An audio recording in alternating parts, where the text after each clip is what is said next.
Well, good morning, everyone, and welcome to the Museum of History and Industry. My name is Leonard Garfield.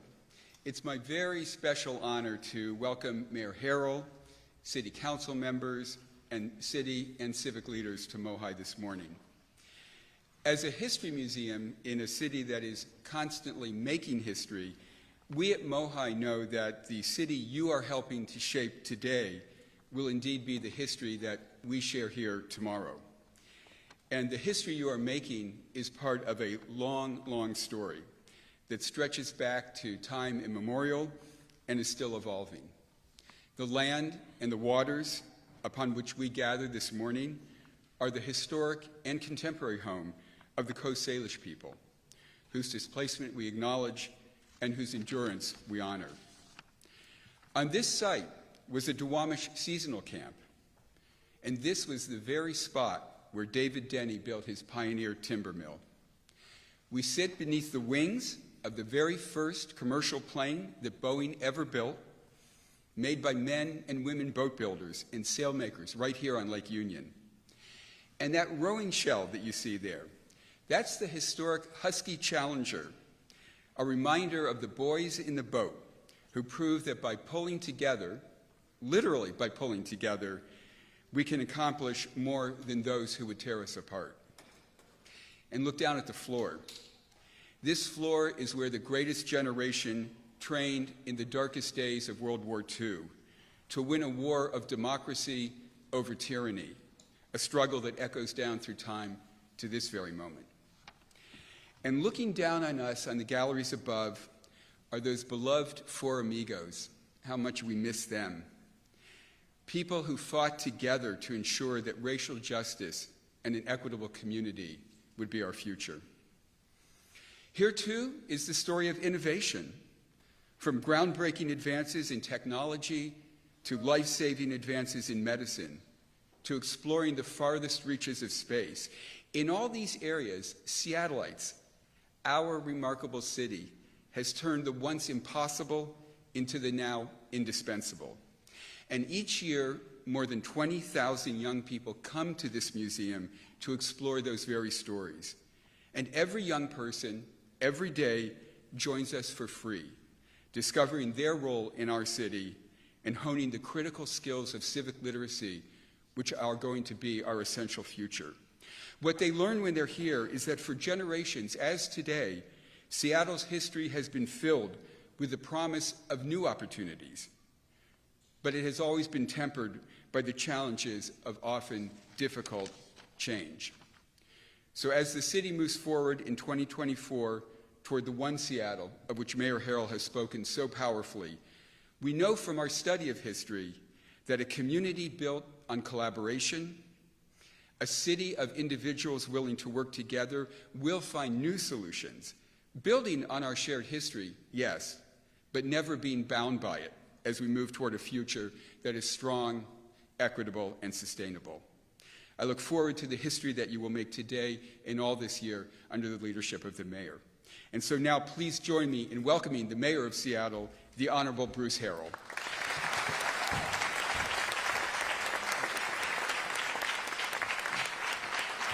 Thank you. Thank you, Leonard. Thank you very much. Okay, I'm going to measure that and see if that's the same level of applause when I finish. Good morning and welcome to the 2024 State of the City Address. Leonard, thank you for letting us in your home, and many know Leonard Garfield, and there's just something about the name I like. I'm not sure what it is. For his decades of leadership, we chose this place among many to theme what we're trying to do, but also because if I screw it up, there's a getaway car right here that I'll zoom out of here on. But in all seriousness, thank you for being here at the Museum of History and Industry, affectionately known as MOHI. Within these walls live an excellent narrative of where we've been, but most important, where we can go as we forge our future. As a global hub for innovation, new ideas, over the last several years, despite hardships and challenges, we've pushed forward. We've pushed forward with almost relentlessly. But we know there's so much more work to do. The state of our city, if one was to ask us, I would describe it as being persistent. pioneering. Mohi chronicles our region's past and the ideas that brought us to sort of who we are, what we've come to be. As Winston Churchill famously said, those that fail to learn from history are doomed to repeat it. You know, my wife sort of reminds me of that every day that I tell her I want to play basketball. I come home with stitches and a hurt back. The lesson there being is we have to learn from our history. Since Seattle was incorporated over 150 years ago, we've gone through change and crisis, and each time responding with focus and ingenuity, with collaboration.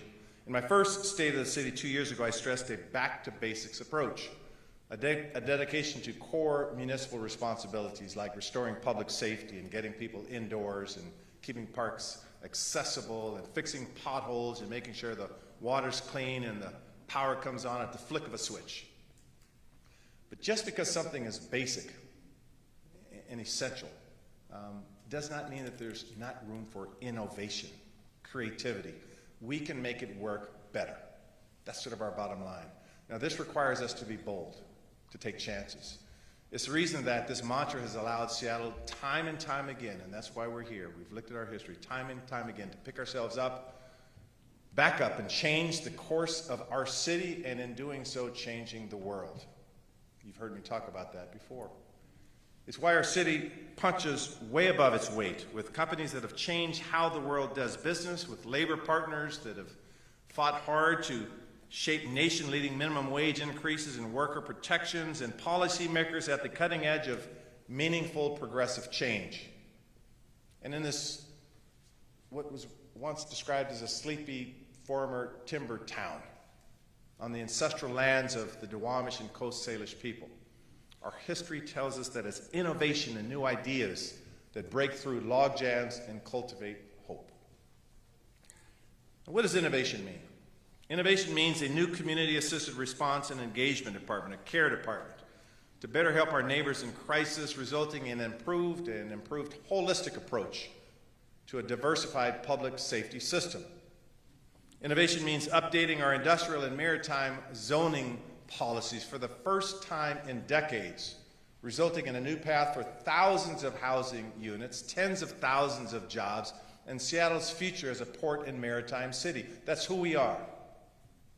Innovation means updating our city's tree ordinance for the first time since its creation over 15 years ago, and issuing a tree executive order to guide our work, resulting in protections for over 150,000 additional trees, a requirement to replace 3 trees for every 1 tree removed, and plans to plant thousands more annually.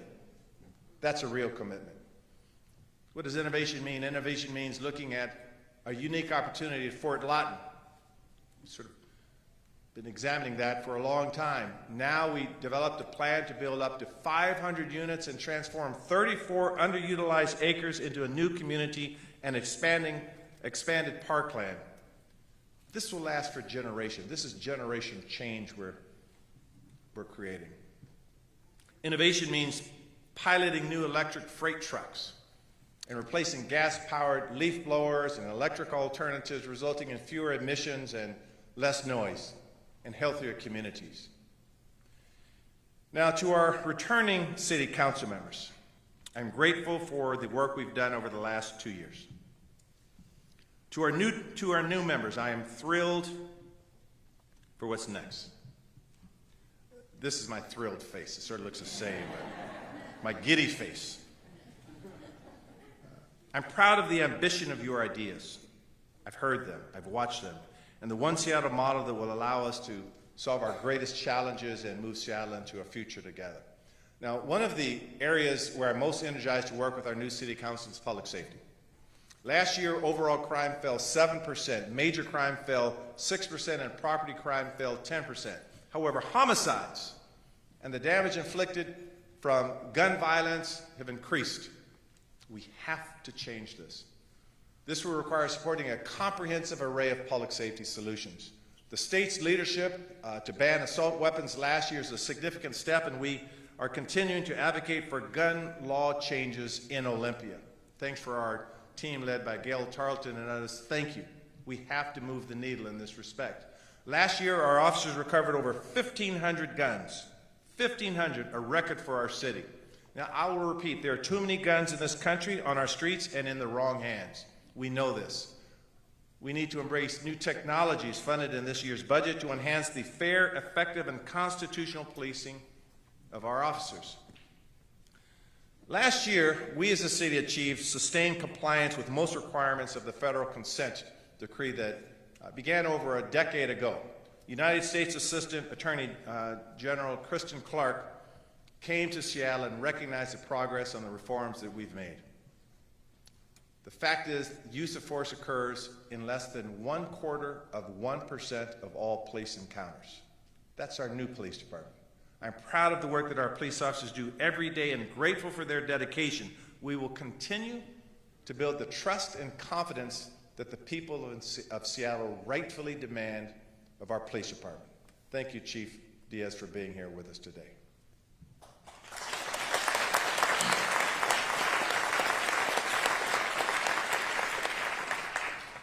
Note to self, I mentioned Chief Diaz in his first applause line here. Thank you, Chief Diaz. I'll keep inserting you in, apparently. In all seriousness, we are urgently recruiting more police officers who share our values. Our monthly applications are the highest they've ever been in 3 years.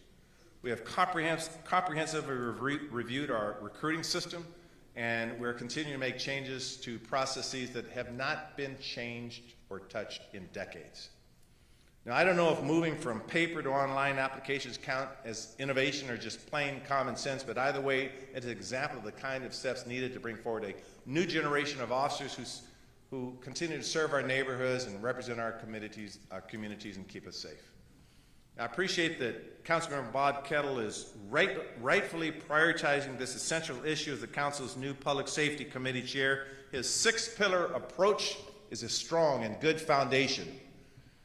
Of course, as a former player, I like going for 7. I like that extra point, so we may need to put a little extra 7th one on there at some point. But in all seriousness, your 6-point approach is strong. Our administration has regularly met with other branches of government to design public safety solutions just as important as all of you are the experiences of the public. So next month, I will hold a public safety forum to hear ideas and perspectives directly from the people of Seattle and give them a place at the table to allow us to make Seattle a safer place. Last year, we worked with our Seattle firefighters on a new contract that reflects the service that they provide, the outstanding service that everyone enjoys here in Seattle. And I want to recognize the members of the International Association of Firefighters, Local 27, and its President Kenny Stewart and Chief Scoggins and the entire Seattle Fire Department for your partnership for us to make a safe city. And I'll clap on that one myself.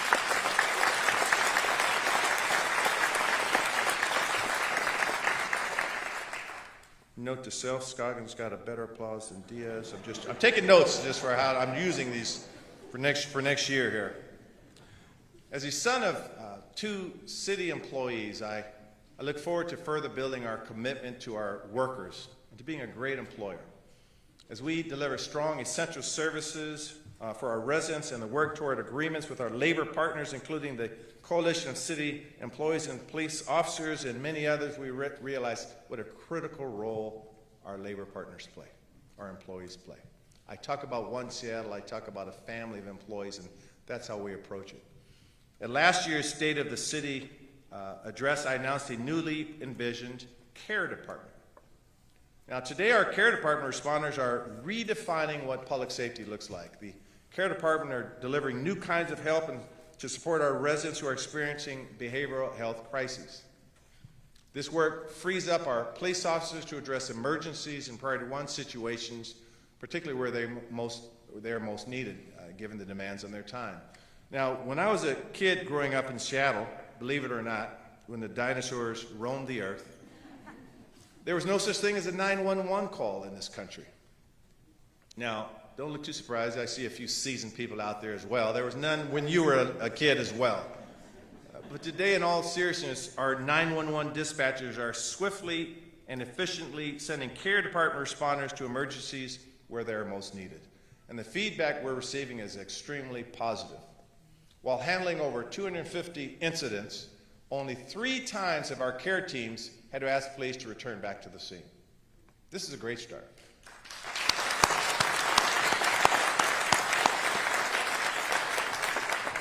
In fact, our data shows that in 2023, there were more than 8,000 911 calls where a care response may have been the best response. So that's why we plan on expanding the care department to increase capacity and help more people in their time of need. We'll continue to improve collaboration across the city's public safety programs, connecting previously siloed efforts and ensuring that our resources are used efficiently and effectively. But care isn't the only area where we're redefining and diversifying our public safety response. As we work to keep our parks open, I'm looking at Superintendent Diaz, the other Diaz, by the way, as soon as he looked at me. He's thinking, is the mayor going to mention parks sooner or later? I'm waiting for it. Here it is. As we work to keep our parks open, clean, and accessible and welcoming for everyone, we've boosted and bolstered our park ranger program. Park rangers had thousands of interactions with the public last year, as you well know, Director Diaz, and de-escalated over 400 potential 911 calls. That's just in downtown parks. In 2023, we increased our number of rangers by 600%, and this year we'll almost double that number, again, as rangers begin to serve parks citywide. We're very excited about this effort. Now, parks and community centers and playfields are the foundations for our growing young people and the difference makers for kids through healthy physical activity, healthy interaction. It exposes them to the natural world. No one knows this best other than Councilmember Joy Hollingsworth, who grew up on these playfields and understands better than most and shares my passion for public safety. After nearly a decade, it's wonderful for the LGBTQ plus community to have a representation on the City Council, especially in District 3 at a time when too many residents are feeling unsafe because of who they are. So,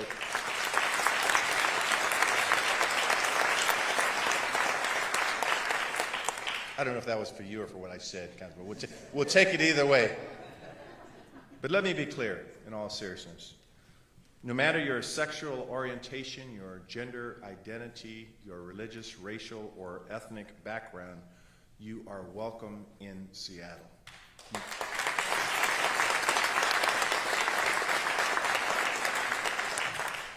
You are Seattle. You are Seattle. You belong. This is my priority as your mayor. I grew up in a Seattle where I was not always welcome as a little biracial kid in the Central District. My father used to warn me about going to certain areas. Trust me when I say I get it. We will welcome, we will love, we will embrace. And I see the issues in front of us for those who feel excluded. I am proud to be your mayor and have every member a part of our city family. This is also true for people who are sick, who are struggling, who are in need of help. Whenever I see someone needing help on our streets, I want to see them getting it. Seattle streets cannot be paved with good intentions or paved with lives of despair or crime. They must be filled with help and support, and the change we push must be sustainable. These cannot be one-offs. Since last year, we have taken strong action to address the deadly impacts of fentanyl and synthetic opioids in our city. The executive order that I issued last year set out a roadmap for a diversified approach, balancing enforcement with expanded systems of care and treatment. We've created new programs to address the harms caused by addiction and have increased the tools available to our first responders. This is the balance that we struck. This is why we developed a drug use ordinance rooted in both accountability and a connection to services to get well. This ordinance, crafted under a One Seattle approach, quite honestly, we did the hard work. We brought together law enforcement, service providers, outreach workers, impact communities, experts, and we built the most comprehensive and progressive ordinance of its kind in the state. That's what we're doing here in Seattle. With our dual public safety and public health approach, SVD seized an estimated 2 million deadly fentanyl pills and is arresting dealers, traffickers, and those causing the most harm. We've also diverted nearly 150 people to caseworkers and service providers, giving people a chance to get the help that they need outside of the criminal legal system.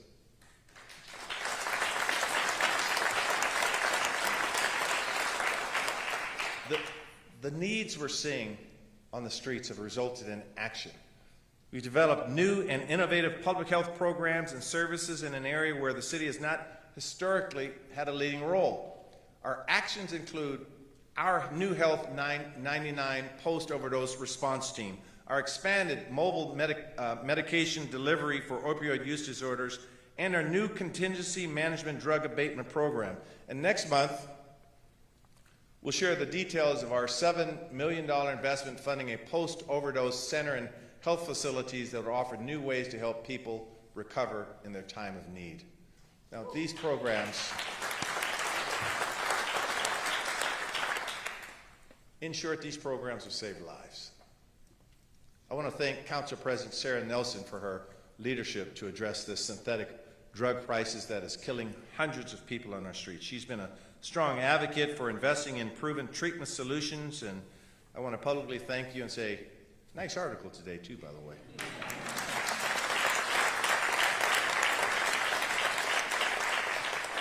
I applaud the work that you are bringing with your leadership to the focus to the King County Board of Health, a body that I'm also joining to underscore the critical importance of these issues. I'm grateful for our partnership with the King County Executive, Dow Constantine, and the King County Council, and I look forward to continuing our work together to innovate and adapt programs to meet the moment, to meet the issue of the day. And just as the city and the county and the state came together to save lives during the COVID pandemic, we must bring the same resolve to the crisis playing out on our streets. That same intensity. We have to work with the same sense of intentionality. We know we have an opportunity to address the root causes of safety issues and build a city where opportunity is within the reach of every resident. That's why in 2023, we put into action our Future of Seattle Economy agenda, a strategy to promote inclusive economic growth, ensuring Seattle is a place for entrepreneurial workers and entrepreneurs and employees where a person can start and scale a business or find a good job. Our Office of Economic Development expanded access to capital for nearly 300 businesses. We launched a first-in-the-nation program for a model of small businesses, business ownership, and increased access to middle-wage jobs in growing industries like healthcare. Much needed. And under an executive order I issued last year, our government has taken tangible steps to expand contracting equity and to support small businesses run by women and people of color. Another example is the Liberty Project. This is a partnership, a coordinated effort that we're investing in to make sure that the University of Washington and the Shell University and Tabor 100 are working together to help businesses. No more of a siloed approach. We've made improvements in how small businesses navigate the city, like shaving 105 days of the average time it takes for a business to have their first permit review. And our Seattle Restored program continues to fill formerly vacant storefronts with small businesses, artists, and pop-ups, some of which have turned into long-term leases. Just last week, we announced $200,000 investment from J.P. Morgan Chase to help turn many of the 30 locations into long-term leases. These are sustainable investments. Thank you, J.P. Morgan Chase, for partnering with us on these efforts. It should be clear that our downtown activation plan doesn't fixate on trying to revive the old downtown.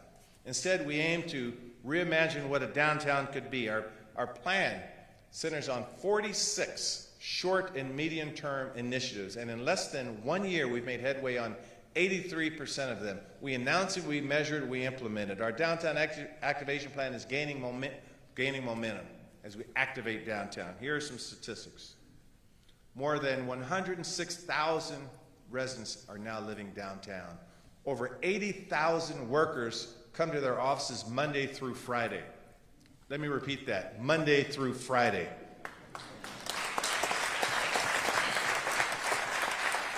The highest number of hotel rooms sold in summer since 2019. That's what we were able to achieve.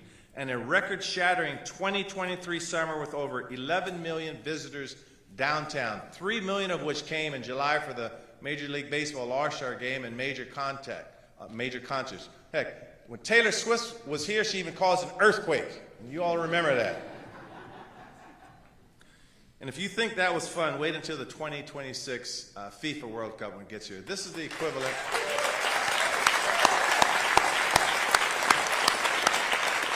This is the equivalent of 6 Super Bowls played in our city over the course of 3 weeks. Seattle will welcome hundreds of thousands of visitors around the world, with over 1 billion people watching from around the world.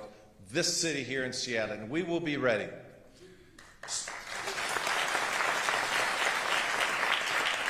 Now, speaking of sports, now that I'm finally over my trauma of the Huskies losing the national championship, well, not quite over the trauma, still a little traumatized, I'm ready to add another point to our 46 points of our downtown activation plan, bringing the Sonics back.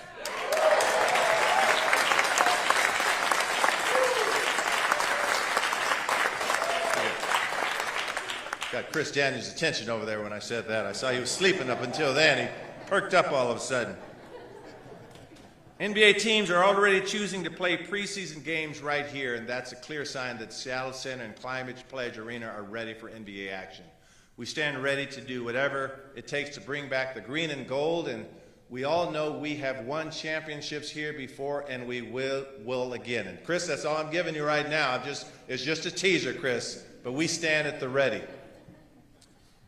In all seriousness, 2024 is a huge year for Seattle's new waterfront, a prime example of what we called when we first took office as Space Needle thinking. 500,000 visitors came to the waterfront last year. Now, after more than 2 decades of collaboration between civic, business, and community leaders, we are well on our way to completing our world-class waterfront. A waterfront that is reimagined, open, accessible, green, and activated. Next year, we get to celebrate this historic completion together. Now, arts and culture are an important part of our downtown activation plan as part of our identity as a city. We rely on artists and arts organizations to energize and bring life to our public spaces and to support surrounding businesses. The arts draw people, brings out the best in us, making Seattle a place where people want to visit and linger and live. King County's new arts measure will invest $90 million to revive the creative economy as our Office of Arts and Culture work to beautify spaces and support lively activities downtown. So my vision, I should be clear on this, is a Seattle where our walls are filled with beautiful murals and public art. This is also a pillar of our holistic strategy to address the impacts of unwanted graffiti tagging and vandalism. Thank you to City Attorney Ann Davison for your work on this issue, including your work to ensure accountability for those causing harm to our residents and neighbors. Thank you, Ann. Where are you? Oh, there you go. Thank you, Ann. I'm proud to describe the positive change neighbors are seeing from our efforts in partnership with Uplift Northwest relative to graffiti. They employ formerly homeless people to ensure to learn new work skills, ensure that we're doing this abatement work and to clean up graffiti across downtown. Here, some description of what city staff has done. City staff worked on 27,000 graffiti removals at 23,000 locations in 2023. The Uplift Northwest partnership yielded an additional 385 private property locations. In total, we've cleaned up over 100,000 square feet of graffiti.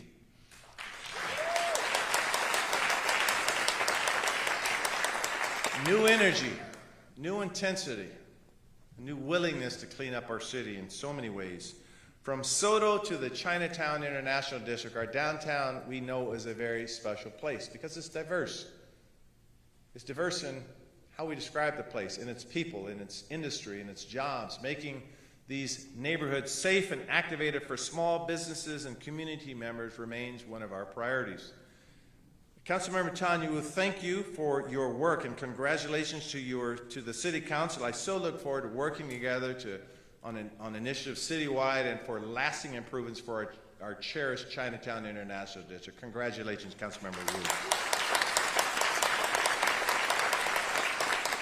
Now, from South Lake Union, where we're standing today, all the way to South Downtown, where, we believe that now is the time to create an urban development vision for a new kind of neighborhood, running south of Columbia, north of Holgate, east to Little Saigon, west to Pier 48. I know I'm very descriptive there, because we will advance a very coordinated, targeted growth strategy within this footprint.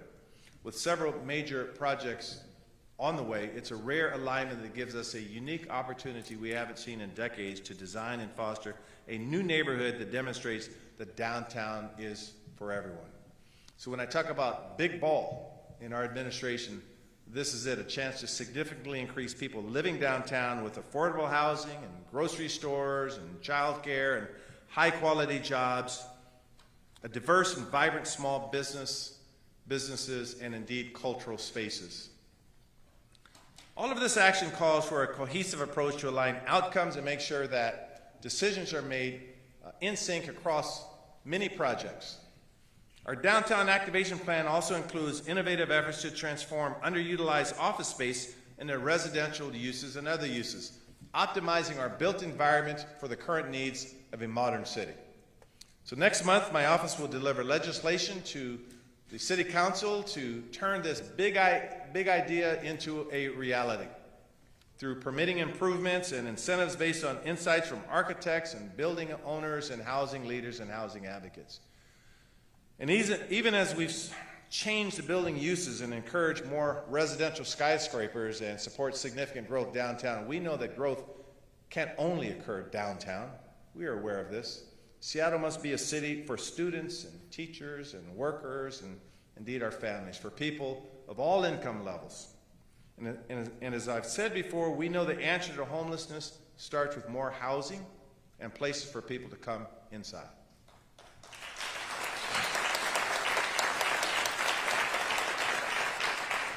That's why within the next 2 weeks we'll release the details of our One Seattle Comprehensive Plan update. And this is our master plan for growth. It's just one part of a bold One Seattle housing agenda that allows new kinds of housing across the city and brings missing middle housing to every neighborhood and expands density citywide with a focus on areas where there is strong transit, access, close to shopping and other services and other amenities that indeed families want. My housing agenda will create opportunities for new generational wealth, simplify nearly 300 separate zoning categories, and create complete neighborhoods and reduce permitting timelines and other barriers to development. The state of Washington took an important step in asking every city to do its part and make it easier to build affordable, family-friendly housing. But Seattle is already leading the way. The housing agenda, this housing agenda that I'm describing will not only adopt the spirit of these changes, but continue to point the way forward for our entire region. I look forward to working with Councilmember Tammy Morales, a former planner herself, I might add, on the comprehensive plan update as we work to create this much-needed housing. We are making the largest investments in affordable housing in our city's history.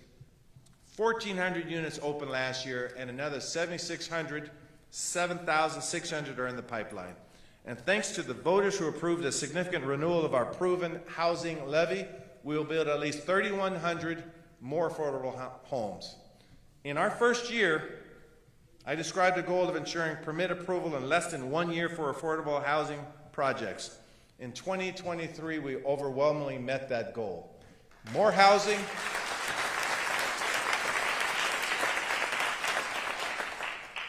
simply put, more housing more quickly. Now, our approach to the homelessness crisis reflects a back-to-basics approach to a belief rooted in compassion.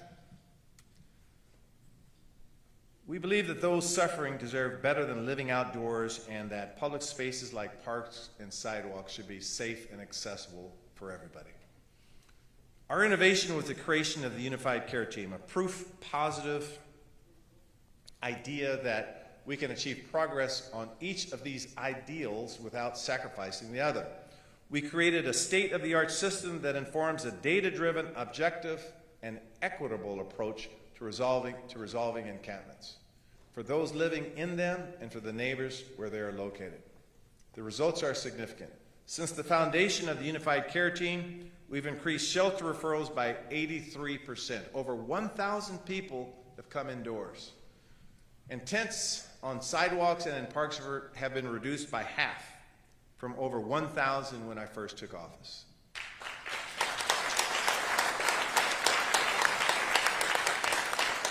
Now, this is an approach that's safer for everyone.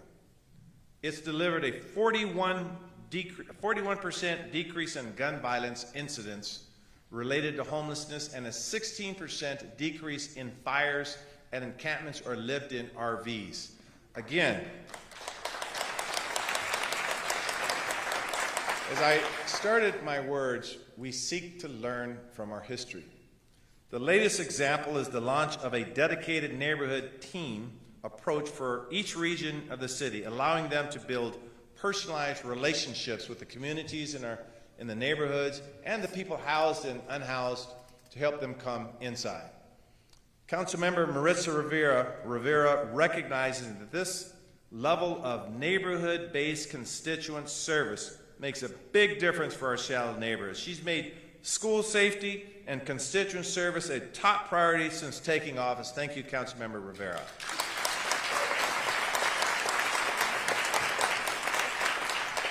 But just as our departments can't work in silos to make progress on the homelessness crisis, neither can the cities that make up King County. As with any new organization or innovation, the King County Regional Homelessness Authority has taken steps forward, but indeed there have also been bumps along the road. So this year we will drive needed changes to improve oversight and accountability and foster stronger regional collaboration and solutions. A regional approach means that there is permanent supportive housing and services in every community in our region, not just in Seattle. Councilmember Kathy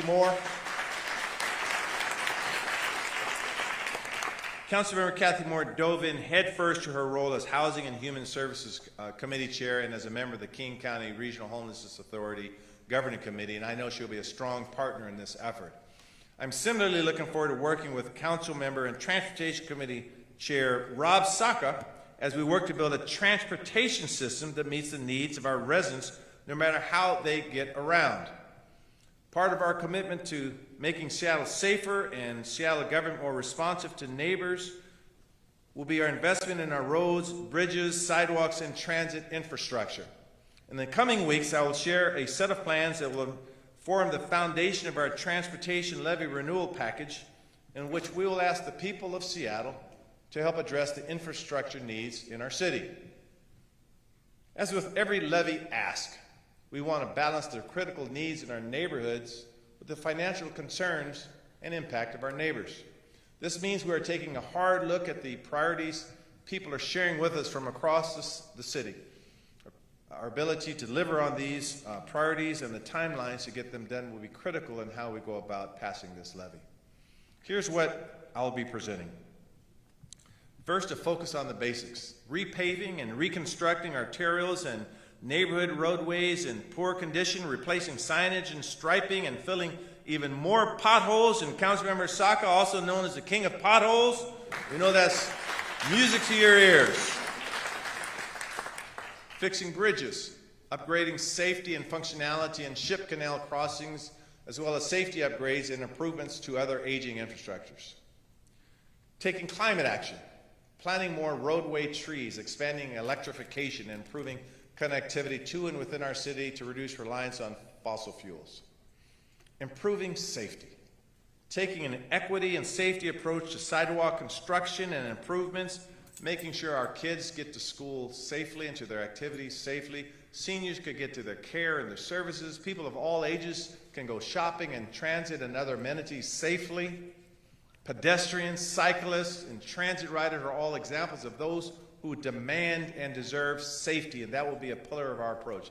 This is our opportunity for a dialogue with the people of Seattle to help refine and align these investments and programs, and then present a final package to council this spring for referral to the voters. I am very excited about this. No levy can solve every problem. We understand this. This transportation measure will make great strides toward creating current safety and maintenance needs with the aspirations we have for Seattle that is safer, greener, and more connected. And we will approach this as generational investments. As we look at these investments in light rail to Ballard and West Seattle, we must meet the mobility needs of current residents and prepare for the future growth and change. Now, we can do this by improving on the basics today, but also by laying a strong foundation for the future. And as we continue to fight the climate crisis, we recognize transportation is not the only source of carbon emissions. Buildings contribute nearly 40% of Seattle's greenhouse gas emissions. So last year, we advanced nation-leading policy legislation through our Building Emissions Performance Standard. This is a pathway to eliminating fossil fuel in hundreds of large buildings citywide, reducing building emissions by 27% and cutting overall greenhouse emissions by 10%, and creating new green union jobs.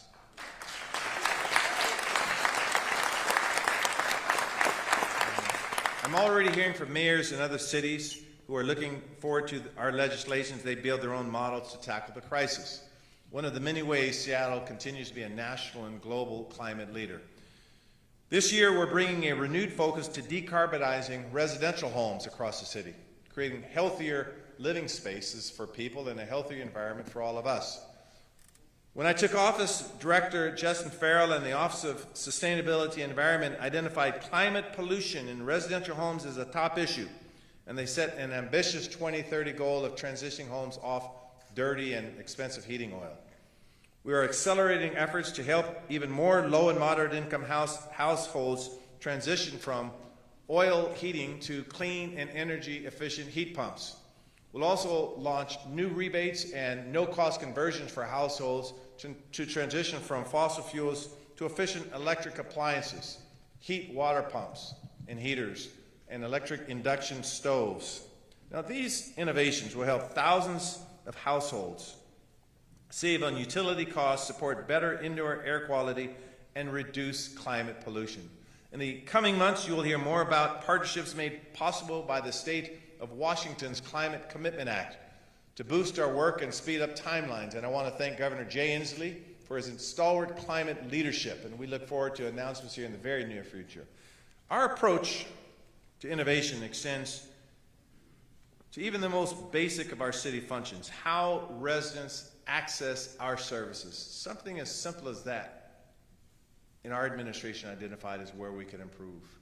In 2023, we officially launched CiviForm. Now, CiviForm is a tool that focused on removing barriers and making it easier for low-income families to apply for city programs and savings. We launched 8 programs offering qualified Seattleites over $23,000 in savings on living expenses such as child care or transit and groceries. Instead of needing to fill out multiple applications multiple times for different programs, we created a single application, one site, one-stop shopping kind of approach, and it's working. So far, nearly 5,000 residents have applied to city programs in their preferred language in under 5 minutes. Some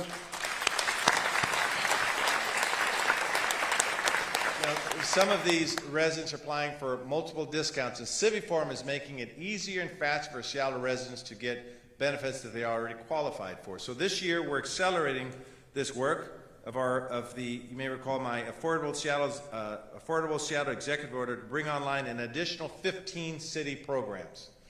Now, this will offer up to $63,000 in savings for families that need it the most. This innovation was made possible because of our public-private philanthropic partnerships that we've developed, in this case with Google.org and Exigy. And our collaborative work on these kinds of issues is now scaling to other cities and states around the country. Last month, CiviForm was honored with a Silver Anthem Award. Now, this award recognizes excellence in products dedicated to advancing humanitarian action and services.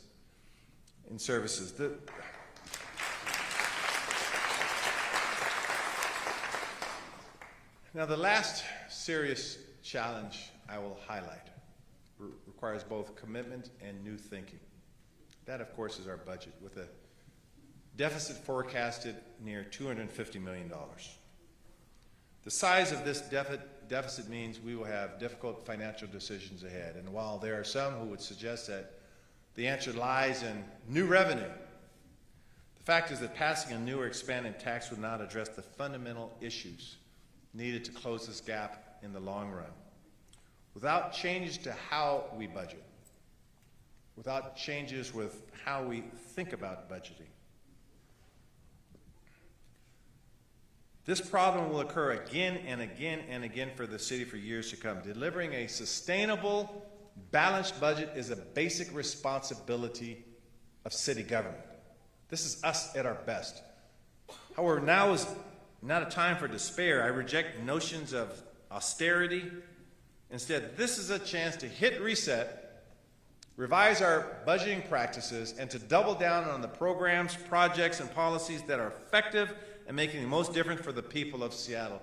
It will be data-driven, guided by the city's first One Seattle data strategy and executive order I issued last year to optimize the use of data to make better, clearer financial decisions based on our values. Our pace of spending requires a system-wide analysis of every expense stream and line of business, as well as a granular analysis of every dollar spent. We do this from the bottom up with our employees and our labor partners and our community, and from the top down with our cabinet and the city council. Now,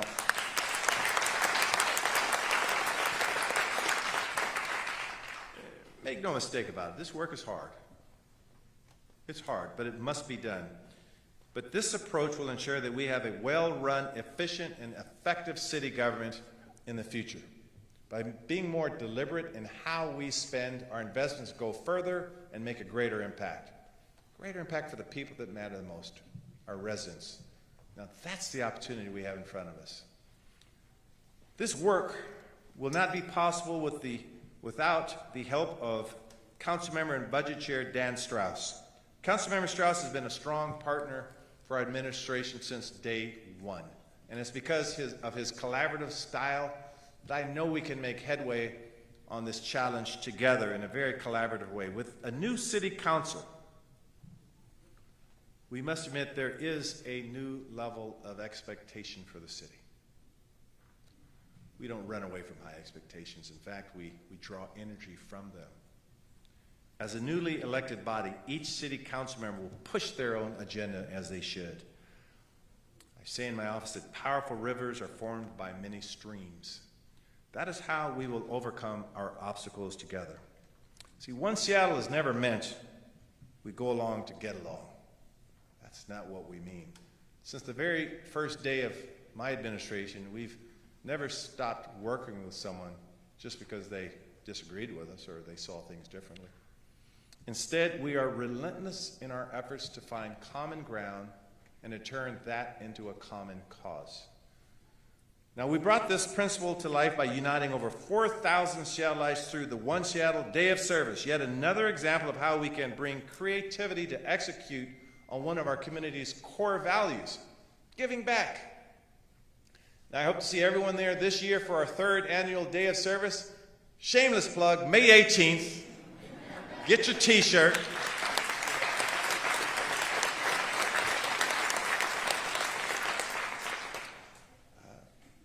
Our job as civic leaders and political leaders are always try to bring out the best in everyone.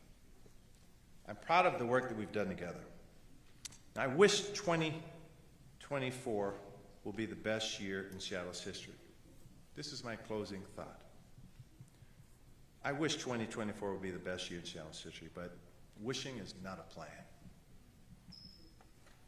It has been said the best way to predict the future is to create it. So all of those here with me today, let's create new approaches and new ideas in a learning environment. In a learning environment, one's goal should not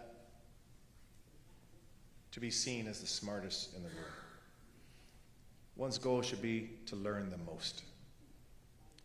And from learning comes leading. saw many aspiring politicians, they didn't get that. It's not to be seen as the smartest, but to learn the most. Our pioneering spirit is evidenced by what we see here. And by the way, you're free to roam the beauty here after this powerful speech that I just delivered. Seattle's pioneering spirit will elevate us to a better tomorrow. Our goal of building one Seattle is rooted in everything we will create together. Everything. One Seattle. And I want to thank you for being part of it. Thank you very much.